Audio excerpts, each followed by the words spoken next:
I'm not the kind of guy who wants to watch everything go up in flames just because things get hard. When I first noticed something was off with my wife, Megan, I didn't hesitate to talk to her about it. I asked her why she'd stopped talking to me, why the hugs had faded, why she flinched a little when I touched her. It took some pushing, but eventually she opened up, and what she said crushed me. She told me she didn't feel like I was enough. That she had to do everything herself. That I wasn't someone she could depend on. She felt like the weight of the house, the kids, all the decisions, it was all on her. And she even said maybe she'd be better off alone.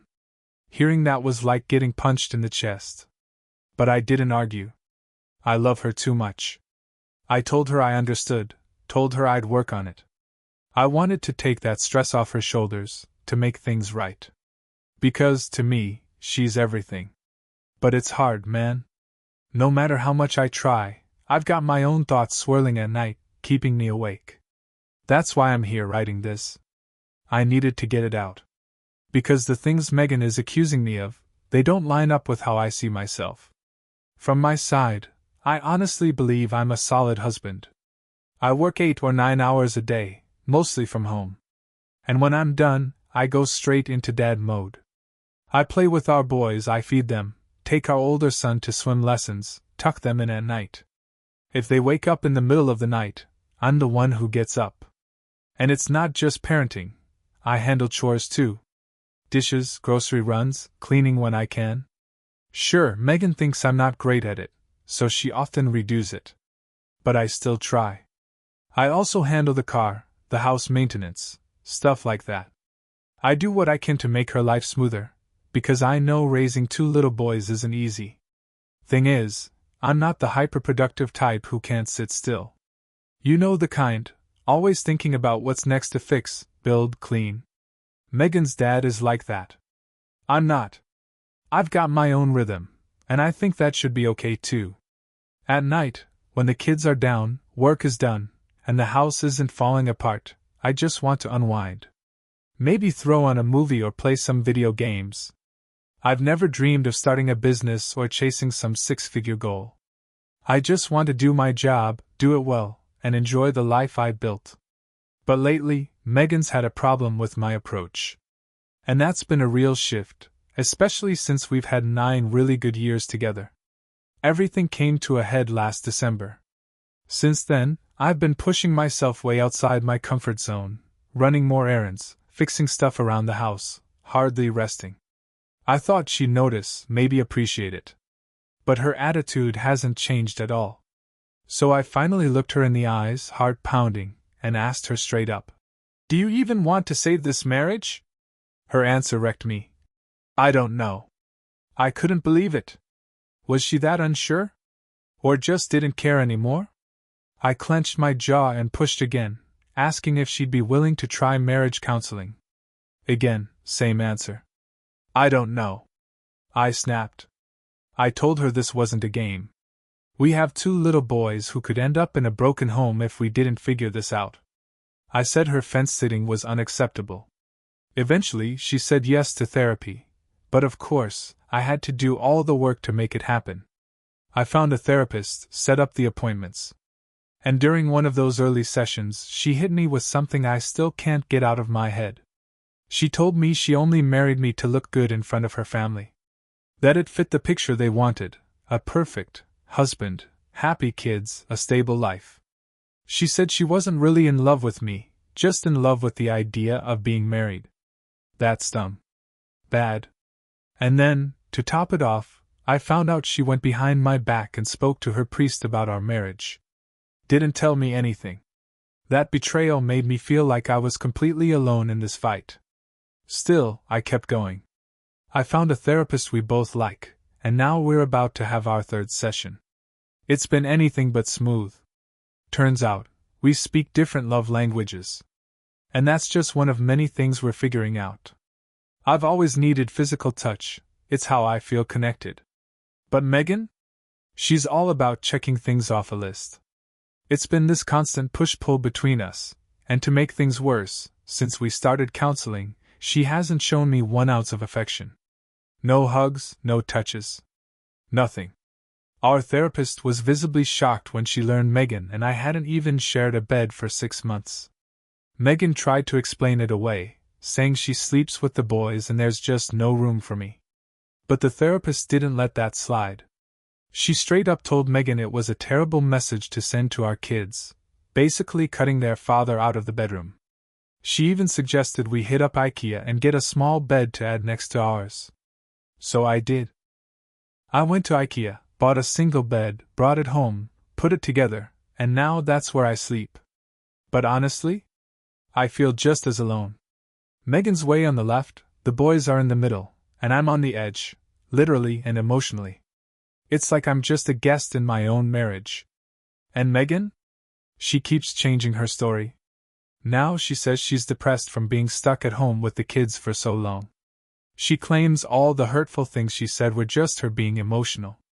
But come on, I'd never say stuff like that to her, no matter how frustrated I got. So Megan went back to work, and we hired a nanny to handle the boys.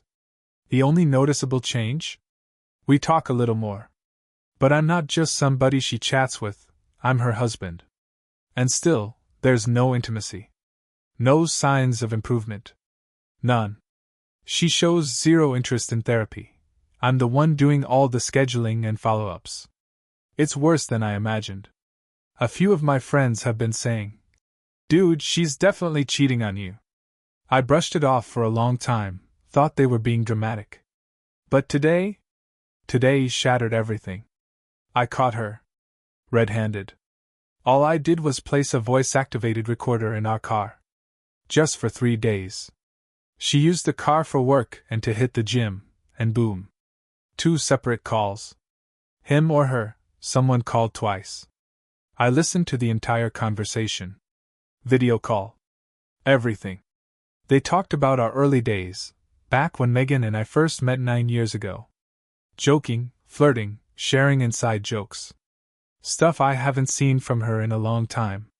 Turns out, they're planning a trip together.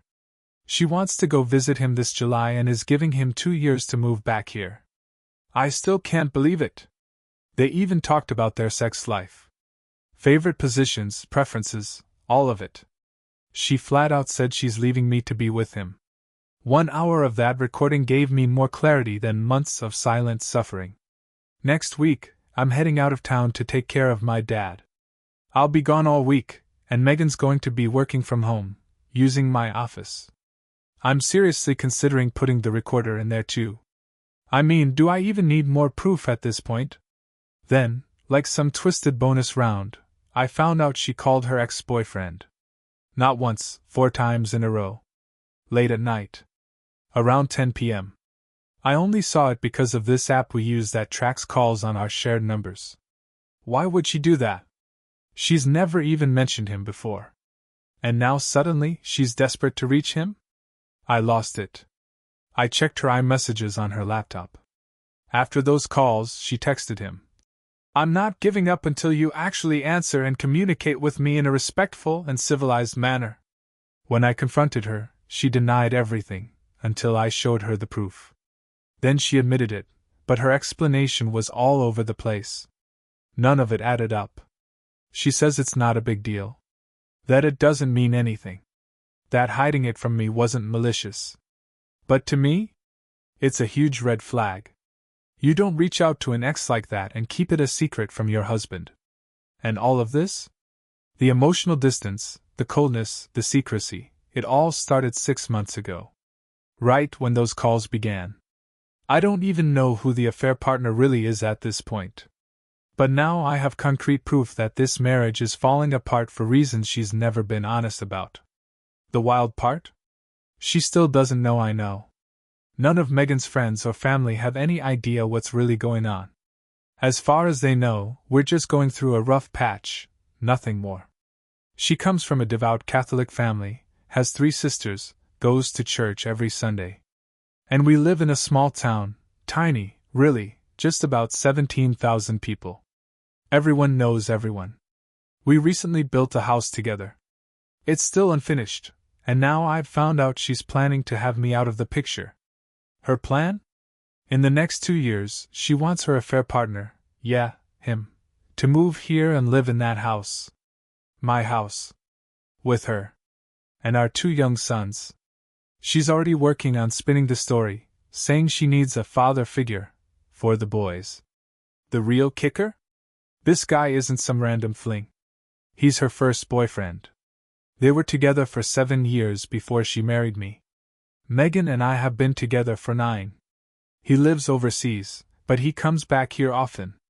She's clearly trying to set the stage to replace me like I never existed. But I'm not going to be manipulated like that. I've already hired a lawyer. We've got a meeting lined up soon. I've also got recordings, things that could absolutely wreck her reputation if I wanted to go that route. But here's the thing, she never saw what was coming next. I talked to my lawyer, laid everything out, and he gave me a reality check?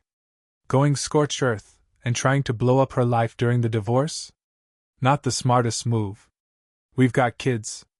I'll be co-parenting with her for the next 15 to 16 years. Plus, I've always respected her family, and I don't want to drag them into this mess as witnesses. And realistically? I won't win custody. Not with the kids living an hour away from me in a small town while I'm based in the capital. I can't sell the house either. Our boys need a stable place, and we don't have any backup options. The place they're staying at now is owned by her dad. It's just a temporary thing. It sucks, but that's the legal reality here. After the talk, my lawyer had divorce papers drafted and scheduled them to be delivered the day after Easter. Yesterday, I had the day off, so I stayed home with our 1-year-old while Megan went to work in the city. Meanwhile, my brother came over to help me pack my stuff. We loaded everything into his car. Then the postman came, with the divorce paperwork. It was an invitation to mediation so we could handle everything civilly. The documents even stated she's in a relationship with her affair partner, full name included, and that it's the reason for the divorce. At least now, the evidence I've collected, those recordings, can work in my favor for things like child support.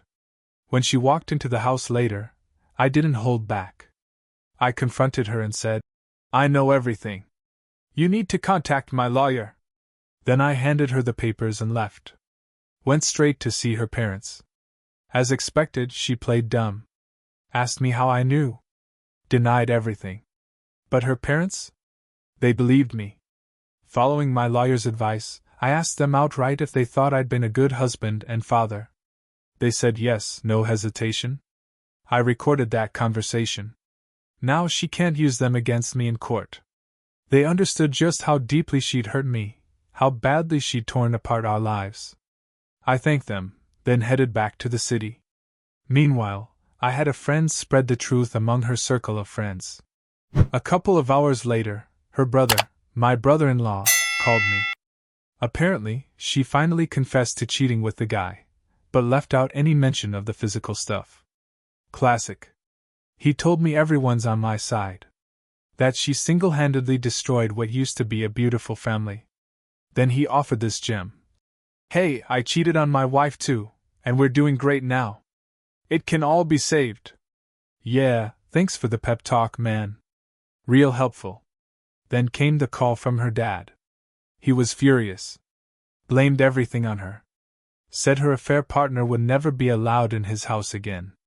He cut off all financial help and even tried to call the guy. No answer.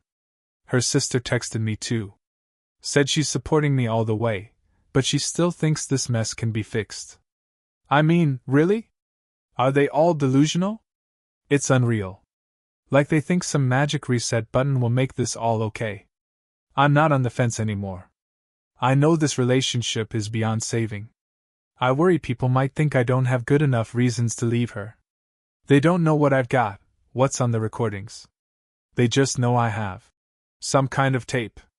But if they heard what I did, stuff like her saying, "Make sure you can last longer than 3 seconds when..." Yeah. There's no coming back from that. So yeah, those voice recordings I have? They're pretty damning.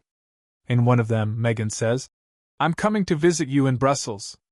I wonder if your dad's Johnson is as big as yours. I'll ask that woman how long your brother's is and let her know how big yours is."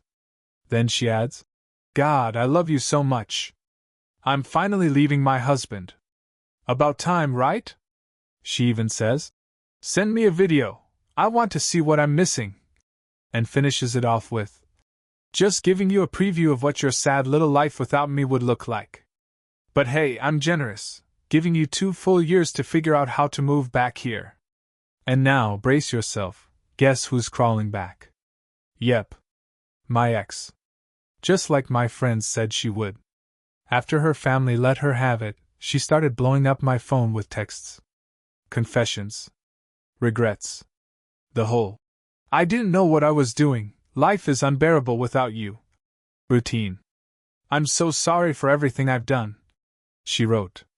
The boys and I are just waiting for you to come back. Sure you are. Meanwhile, my lawyer finalized the divorce terms, and now we're just waiting on her lawyer to respond. In the meantime, I get flooded with texts from my mother-in-law.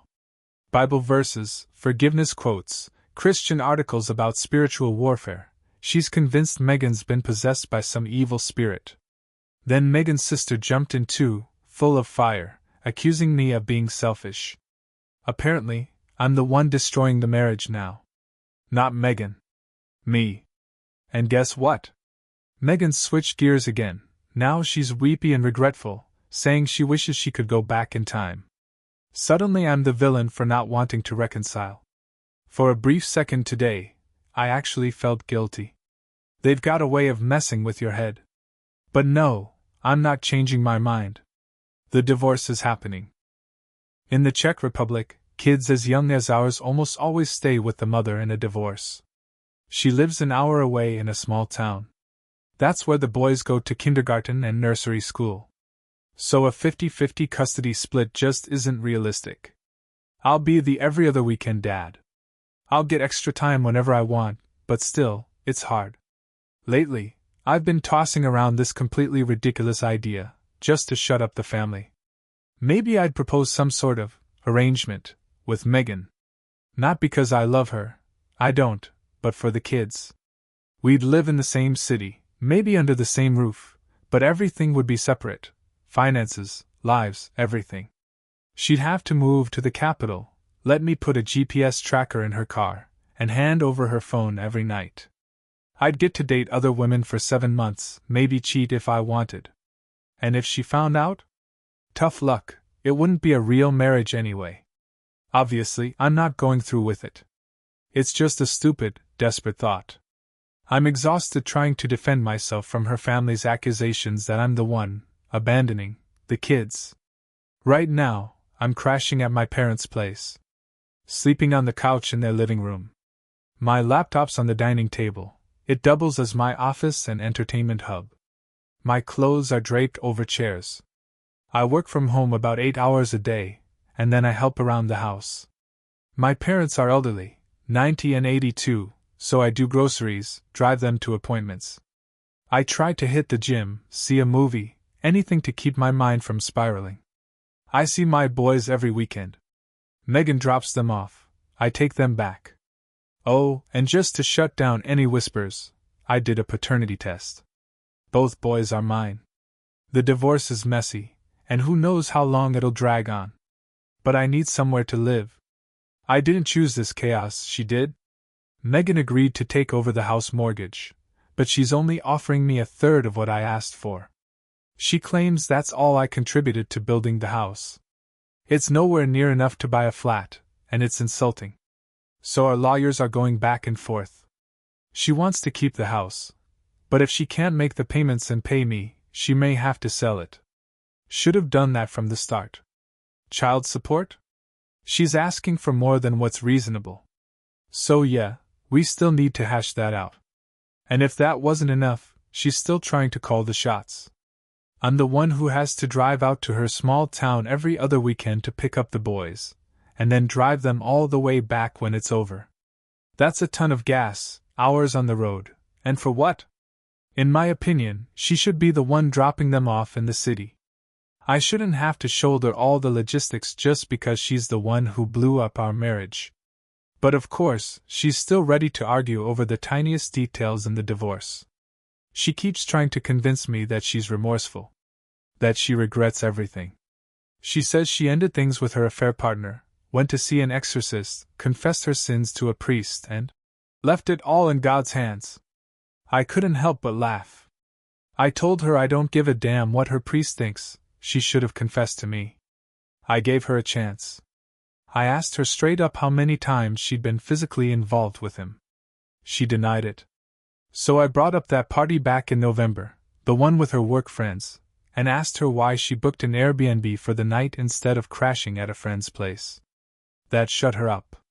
She went pale, didn't know what to say. All she managed was, "Why are you torturing yourself with this?"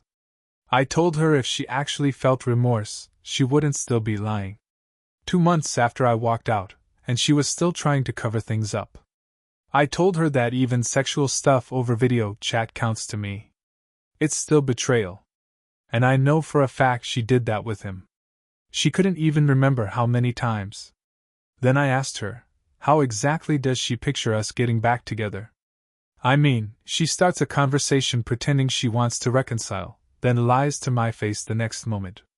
I asked if she realized I'd be checking her phone every day, and what she thought about that. She snapped. Said, "That's not trust. That's treating me like garbage." Right then, our son wandered into the room, and the conversation fizzled out. But before we moved on, I told her, "Don't forget, it's not just me you cheated on. You betrayed our 2 little boys too." That hit her hard. She screamed at me not to say anything like that in front of the kids again. Funny thing is, her sister spilled the truth later, told me Megan acts sad all the time in front of the family, crying like she's the victim. But with me? She's been two-faced. Lying straight to my face while playing the wounded mother role to everyone else. She even said that if she had stayed with the affair partner, her family wouldn't have cared. Like I should be grateful she ended it with him. Now she's acting like she's in control of the situation. It's absurd. But we finally agreed on the divorce terms after some back and forth with the lawyers. She gets the house, unfinished and all, and she's responsible for the mortgage. It's not about revenge. It's about the kids. And I have zero interest in moving to her small hometown an hour from the capital where I'm based. I'm getting back what I invested in the house, and honestly, the payout's pretty fair. Child support is reasonable, too. We've settled that she'll drop the kids off in the capital every other weekend, and I'll drive them back. But man, seeing them only on weekends? It rips me apart. I miss them constantly. The thought of my 1- and 3-year-old boys growing up without me there every day, it kills me. I wish I could have full custody, but Czech law doesn't work that way. I'm even considering driving there midweek just to see them more. Megan says she still loves me. Says she wishes she could undo the past. She claims she's suffering every day because of what she did. Lately, she's been more open, says she doesn't even mind if I check her phone anymore. She even apologized to my parents and looked genuinely sorry doing it. And get this, her affair partner? Dumped her. Yep. According to mutual friends, he has a whole family back in Brussels. Didn't want to blow up his life for her. So now she's left picking up the pieces, realizing it was all just a game to him. He played her. But I'm done. I'm not letting her drag me down into that toxic mess again. The divorce is happening, and there's no turning back. Good riddance to the cheater. I've got better things to focus on. A better future. Life moves on, and I'm not wasting one more second looking back. So, how can you tell if your wife's cheating? Did her mood change out of nowhere? Start going out more at night? Suddenly want girls' nights? All the time? In my case, it started with a gut feeling. I'd come home from work, and the moment I walked in the door, she was already on the phone. Every time. And she'd hang up fast, too fast. Then say. The second she saw me walk through the door, she quickly said, "I gotta go, he's home. Bye." And hung up in a flash, then looked at me like nothing happened. That moment sent a cold wave of suspicion right through me. I wanted to ask her about the call, but what good would it have done? She could have made up anything. Maybe she was just talking to a salesman, offering some 2-for-1 deal on massagers for cellulite treatment. Yeah, right. Thoughts like that don't come out of nowhere. Something deeper had already planted itself in my mind. I hated it. I didn't want to be suspicious of my own wife. But there it was, bubbling beneath the surface, eating at me every day. Change is hard for me. I'm not great at it. If something's working, even barely, I'd rather not rock the boat. But this wasn't working. So, here's a little about me. My name's Ron, and I've been married to Cindy for 24 years. We've got 4 kids, 2 grown, 2 still in their teens. We're not rolling in money, but we get by. We live in a modest home that we own outright, no mortgage. Our cars are older but paid off. Aside from some credit card debt here and there, we're financially okay. We're a pretty typical American family, doing our best to live within our means. Weekdays are filled with work, chores, school. On weekends, we'll go out when we can.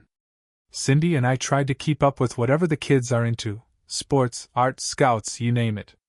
Sometimes, we even manage to sit down together for dinner, all around the same table. That's rare these days. Our sex life? Probably what you'd expect from a middle-aged couple. Once every couple weeks, give or take. I wouldn't mind more, but it takes 2. Lately, though, Cindy's been distant. Cold, even. And my instincts, my damn overactive gut, have been on high alert.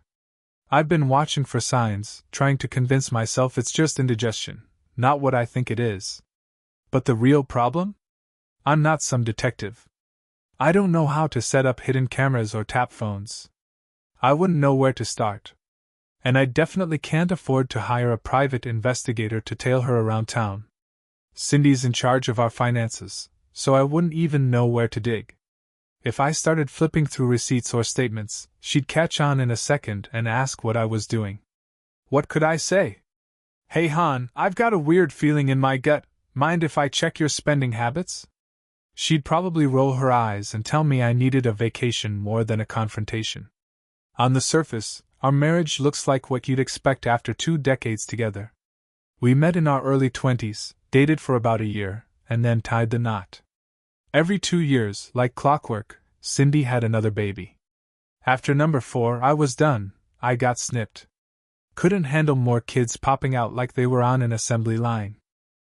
One night, it was all of us, Cindy, me, and our 2 youngest, around the dinner table. The teens were talking about school, and Cindy was chatting about her part-time job at the library.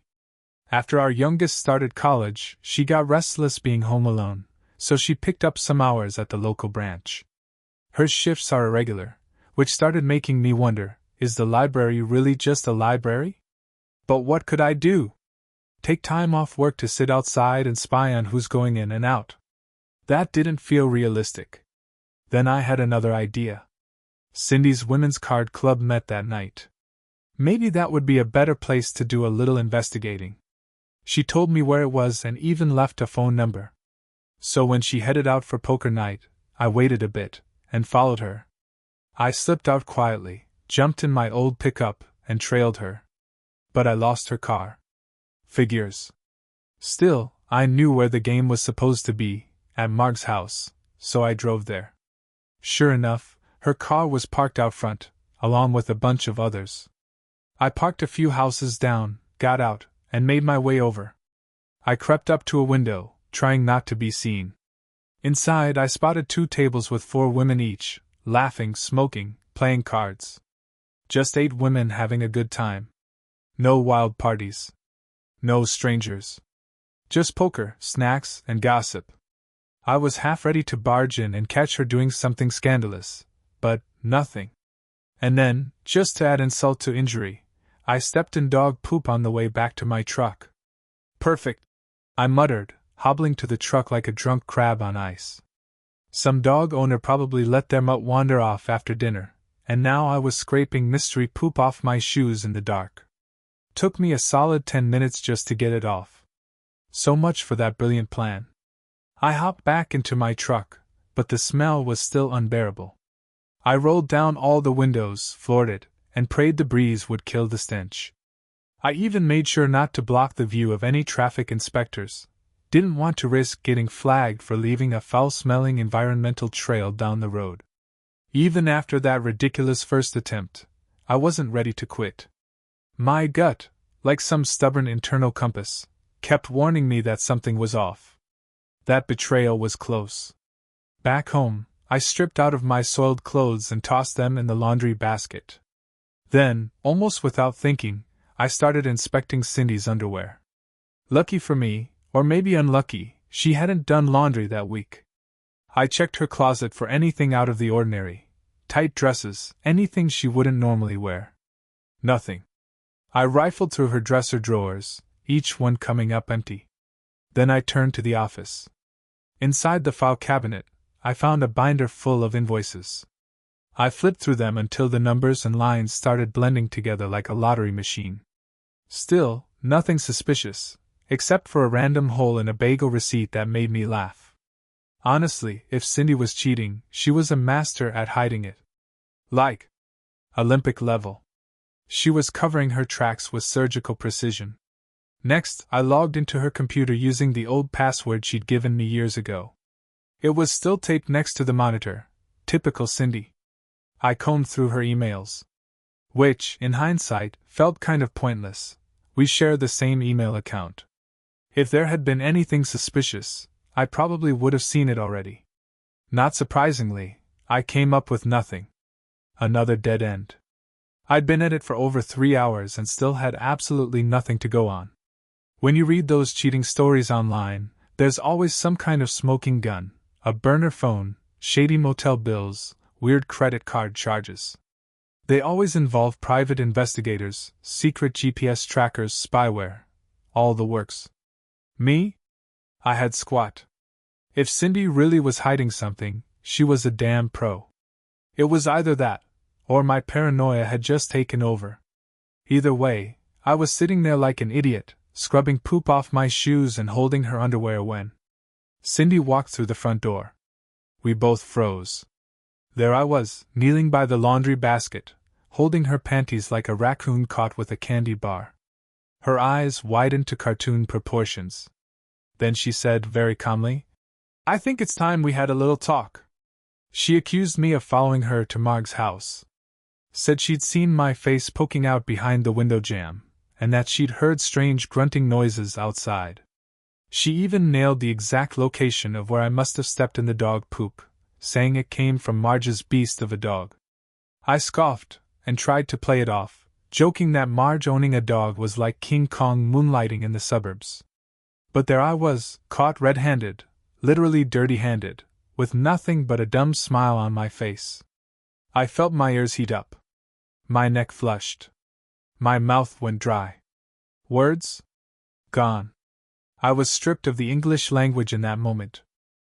Trying to salvage what little dignity I had left, I mumbled something about her checking my laundry and not trusting me. I asked if she honestly thought I was cheating on her. Cindy raised an eyebrow and led me to the living room. I tossed the laundry into the hamper and followed her to the couch. We both sat down. She folded her hands in her lap, gave me a look, and asked, "Are you still reading those erotic stories on your lunch breaks?" Embarrassed, I nodded. She narrowed her eyes. "Are they still about cheating wives?" I looked down. "Yeah. Do you think of me when you read them?" My voice caught in my throat. I didn't want to lie. I nodded again. Then, trying to defend myself, I explained everything. That I followed her because she'd been acting weird. That moment when I came home and she was on the phone, how she rushed off with a quick, "I gotta go, he's home," and hung up the second she heard me. That was the spark. That was why I'd done it. Cindy looked at me, smiled wide, and shook her head slowly. "I can't even decide if I should be mad at you, or just hug you." Grinning, she added, "I honestly don't know who I should be more upset with, me or you." I frowned and stared her down, refusing to let it slide. I asked again, who had she been talking to when I walked in? And I told her straight up, "Don't lie to me." She just shrugged, casual as ever, and said, "It was your mom." Apparently, my mom had called her, like she does almost every day. Cindy seemed amused that my entire amateur investigation had been triggered by a phone call from my own mother. She smirked, shook her head, and said she felt ridiculous for forgetting to mention that. "Your mom," she said with a laugh, "is just another phone-addicted chatterbox." Then she tilted her head, gave me that knowing look, and smiled at what she called my guilty conscience. She moved in closer and placed her hands gently on mine, giving them a small squeeze. "Have I ever done anything that really made you question me?" she asked, her voice soft. I admitted it wasn't anything specific, just a gut feeling I couldn't shake. She kept smiling. "You're such a miracle," she said, her voice full of affection. "I love you, quirks and all." Then she cradled my face in her hands and told me I was her favorite man. She said she loved me and knew we needed to work on our intimacy. No more brushing it aside. "We should fix that," she said, matter of fact. "Right now." With that, she took my hand, led me into the bedroom, locked the door behind us, dimmed the lights, and slowly started undressing me. There was a playful spark in her eye, mischievous and warm. As she leaned in, she asked, "Feel better now?" I looked at her, torn between amusement and disbelief. "I love you," I said. "But seriously, why was my gut waving red flags?" She burst into laughter, clutching her stomach and wiping tears from her eyes. Still chuckling, she walked over to the medicine cabinet, grabbed a blister pack of pills, and tossed it on the bed. As I stared at them, puzzled, she said, "2 pills. For your indigestion." She leaned in, listened to the grumbles coming from my stomach, and shot me a sharp look. "And for the love of God," she added, "please stop sniffing my dirty underwear. It's gross." I couldn't help but nod. Yeah, when Cindy's right, she's right.